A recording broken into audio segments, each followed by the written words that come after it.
avocat général, procureur général, procureur de la République et ministre de la Justice. Voilà les noms des professionnels qui trouveront une place dans cette vidéo. Salut à toi, moi c'est Herman Bika et je vais partager avec toi dans cette vidéo la notion du ministère public et de sa composition. La vidéo s'organise comme suit. D'abord, nous verrons la notion du ministère public. Qu'est-ce que c'est? Enfin, nous terminerons avec la composition du ministère public. On est parti. Avant de commencer, laisse-moi un j'aime sur cette vidéo et abonne-toi si ce n'est pas déjà fait. Alors, c'est quoi le ministère public? Quelquefois dénommé parquet ou magistrat debout, le ministère public est une corporation, un organisme composé de magistrats ou procureurs, chargé de veiller au respect de la loi et à la défense des intérêts de la société. Son objectif est de veiller au respect de la loi et si la loi n'était pas respectée, le ministère public va poursuivre les personnes ayant enfreint la loi. Eu égard de cet objectif,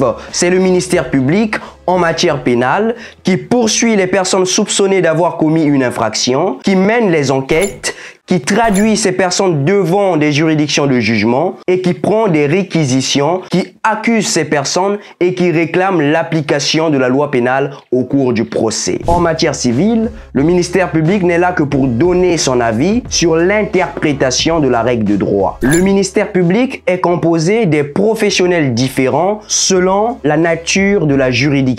Au niveau de la première instance ou du tribunal, le ministère public est représenté par le procureur de la République près du tribunal de grande instance, suivi d'un adjoint ou d'un vice-procureur et des substituts du procureur de la République. À ce stade, le procureur de la République, encore appelé patron de l'action publique, est le dirigeant ou le représentant du ministère public au sein du tribunal de grande instance de son ressort. Ensuite, au niveau de la cour d'appel, donc au second degré, le ministère public est représenté par le procureur général près de la cour d'appel, suivi des avocats généraux et des substituts généraux. Il est important de préciser ici que avocat général n'est pas un avocat, mais un grade de magistrat qui vient après substitut général. On est d'abord substitut général, on devient avocat général, puis procureur général. Donc, avocat général ici, ça n'est qu'un grade de magistrat, ce n'est pas un avocat. Alors, au niveau de la haute juridiction de l'ordre judiciaire, notamment la Cour de cassation en France et la Cour suprême en République du Congo, le ministère public est représenté par le procureur général et les avocats généraux.